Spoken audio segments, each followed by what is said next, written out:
জামিয়া মাদানিয়া কাসিমুল উলুম কাশীপুর মাদ্রাসায় ঘটেছে। এই মাদ্রাসায় একটা মকবুল মাদ্রাসা, যিনি এখানে দীর্ঘ 25 বছর প্রিন্সিপালের দায়িত্ব পালন করেছেন, মুহতামিমের দায়িত্ব পালন করেছেন হযরত মাওলানা জামাল উদ্দিন সাহেব রহমতুল্লাহি আলাইহি রহমাতান ওয়াসিআ। হুজুর তিলে তিলে এই মাদ্রাসাটা গড়েছেন। হুজুরের ইন্তেকালের পরে মাদ্রাসা যেন একটা শূন্যের মতো ছিল, কে দায়িত্ব নিবে। পরবর্তীতে পরামর্শ সাপেক্ষে আমার উস্তাদ, যিনি আমার পাশে রয়েছেন, হুজুরকে দায়িত্ব দেওয়া হয়েছিল। তো এই দায়িত্বটা আবার হুজুরের কাছ থেকে কৌশলগতভাবেই, যে কোনোভাবেই হোক, হুজুর থেকে দায়িত্ব নেওয়া হয়েছে।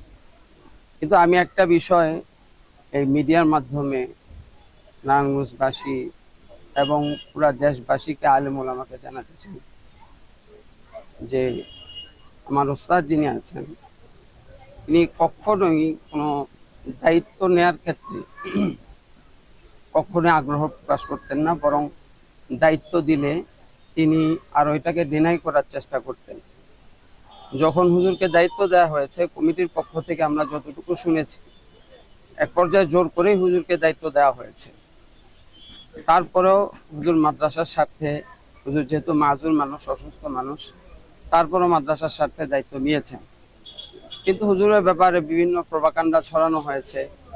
কিছু মানুষ আছে যারা সবসময় পদলোভী যাদেরকে বলা হয়, এই জাতীয় কিছু মানুষ, তারা সবসময় চায় নিজেদের অধীনস্থ বানিয়ে সকলকে রাখতে। হুজুর যে মাদ্রাসার মুহতামিম ছিলেন, হুজুরকেও অধীনস্থ বানিয়ে রাখার চেষ্টা করেছে।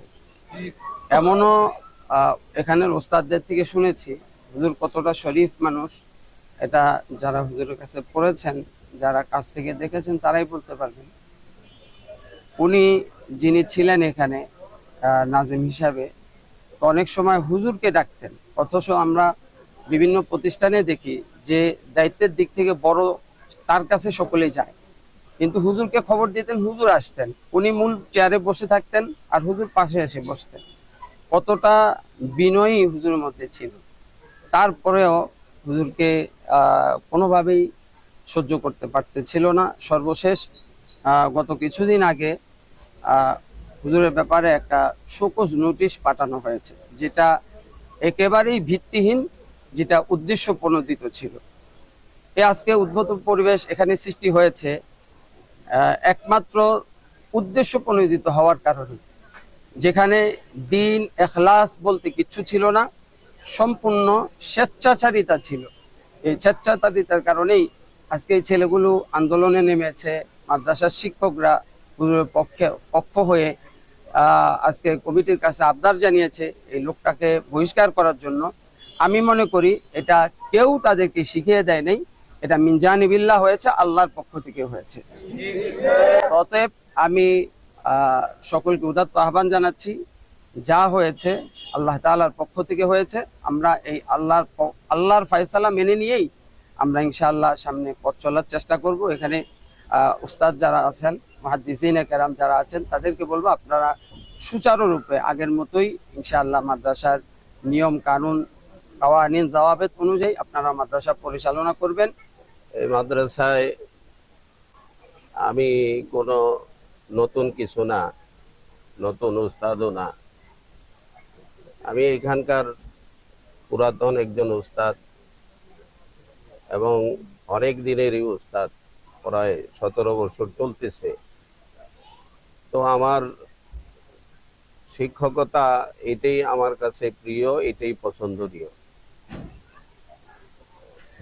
কোনো দায় দায়িত্ব এটা পিছনেও আশা ছিল না, এখনো যে দাঁড়িয়েছি, এখনো এটা আমার কাছে খুব মানে এটা একটা কিছু হলো, একটা কিছু পেলাম বা এটা একটা আনন্দের, এরকম না। তবে এই মাদ্রাসার যিনি 25 বছর মেহনত করেছেন, অক্লান্ত পরিশ্রম করেছেন, আমাদের শ্রদ্ধেয় বড় ভাই, আমার সাথে বন্ধুর সুলভ আচরণ করতেন মরহুম আলহাজ হযরত মাওলানা জামাল উদ্দিন সাহেব।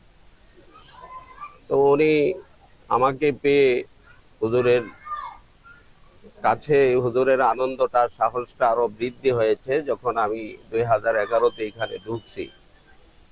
হুজুর অনেক সময় নিরিবিলি আমার সাথে কথাও বলতেন।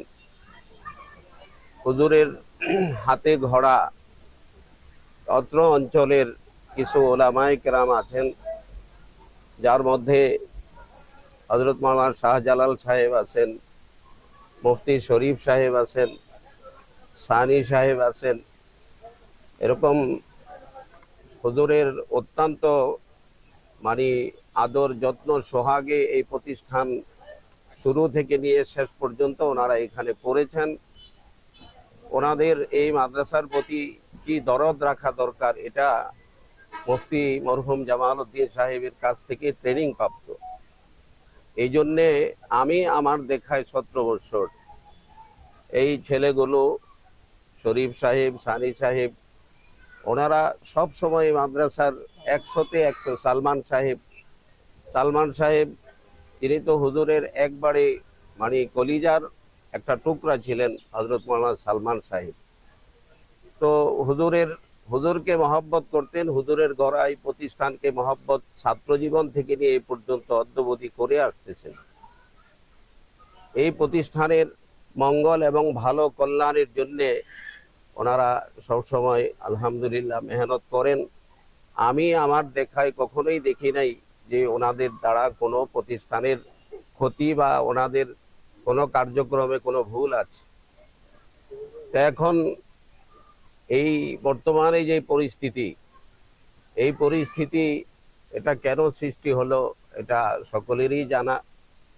সহজ জিনিসটাকে মানে অবমূল্যায়ন বলা হোক অথবা অদূরদর্শিতা বলা হোক, এই জিনিসটাকে এতটা ঘোলাটে করা হয়েছে, যার জন্যে ছাত্রদের এখন অনেকের পরীক্ষাও ছিল, অথবা হবে 2-1 দিন পরে, 2-4 দিন 5 দিন পর।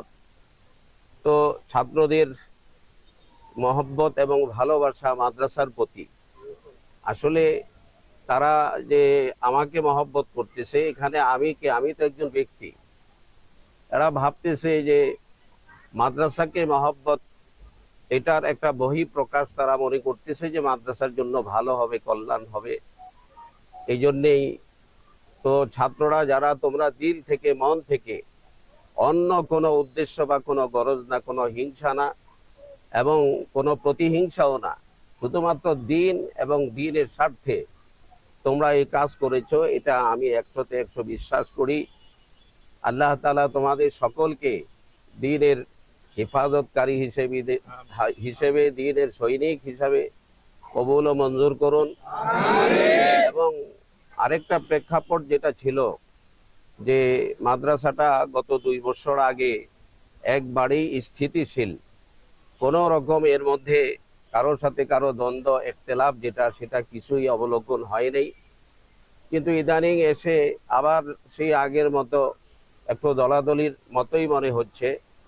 তবে আমি এতটুকু আত্মবিশ্বাস রাখতে পারি যে এই আমার মনে হচ্ছে যে এই যদি এই মুহূর্তে মানে কিছুদিন ওনাদেরকে এক করতে পারি, এবং এক হয়েই যাবে, এতটুক আল্লাহ তাআলা সেই ভদ্রতা এবং সেই আখলাক দান করেছেন যে আমি সকলকে নিয়েই আলহামদুলিল্লাহ কাজ করতে পারি, সেই অভ্যাস আছে। মাদ্রাসা যাতে একবারে ঠান্ডা হয়ে যায়, এই মাদ্রাসা যেন কমপক্ষে আমরা অনেক দিন, 15-20 বছর যেন এই মাদ্রাসায় আর কোনো গন্ডগোল, কোনো দ্বন্দ্ব না দেখি, এই দোয়াও আমরা করব। এবং আমাদের যার যতদিন রিজিক, যেখানে হায়াত যতদিন, ওইভাবেই আমরা থাকবো, শুধুমাত্র দ্বীনের স্বার্থে। এখানে লোভ, লালসা, পদ, পদবী, আল্লাহ পাকের কসম করে বলতেছি, ওই জাতীয় কিছু যদি থাকে তাহলে সেটার জন্য তো আমি মাসুল হয়ে যাব, সেটার জন্য আমার উপরে মুসিবত আসবে। তো এটা একটা গরম জিনিস, ভারী জিনিস। আমি অত্যন্ত মানে কষ্ট হচ্ছে, তারপরও এটাকে আমার গ্রহণ করা লাগতেছে। তোমরা সকলেই দোয়া করবা প্রতিষ্ঠানের জন্য, তোমাদের হুজুরদের জন্য, যারা আছেন তোমাদেরকে পড়ান, সকলকে তোমরা মান্য করে মাদ্রাসার পরিবেশকে সুন্দর করা তোমাদের সকলের দায়িত্ব, আসাতাজায়ে কেরামের দায়িত্ব। পাশাপাশি আমার অনেক পূর্বের ছাত্র আব্দুল হাকিম সাহেব এবং দেওভোগ মাদ্রাসার অন্যতম হযরত মাওলানা মুফতি হারুন রশিদ সাহেব, দেওভোগ মসজিদের খতিব এবং আরো অনেক মুহিব্বিন মহাব্বতের কমিটির লোকজনও অধিকাংশ আমাকে মহাব্বত করে ভালোবাসে, এবং ভুল বোঝাবুঝির কারণে হয়তো কারো কাছে যদি দূরত্ব হয়ে থাকে সেটাও যেন আল্লাহ তাআলা কমায় দেন মাদ্রাসার জন্যে। এটাই আশা করি। আল্লাহ সকলের এই মেহনতটাকে সওয়াবে পরিণত করুন। এবং আমরা একটা কিছু করে ফেলেছি, তোমাদের ভিতরে যেন এটা কোনো সময় না আসে। তোমাদেরকে যেন আল্লাহ দাওরা পর্যন্ত আর কোনো আন্দোলন কোনো ব্যাপারে যেন করা না লাগে। আল্লাহ তাআলা তোমাদেরকে সেইভাবে কবুল করুন।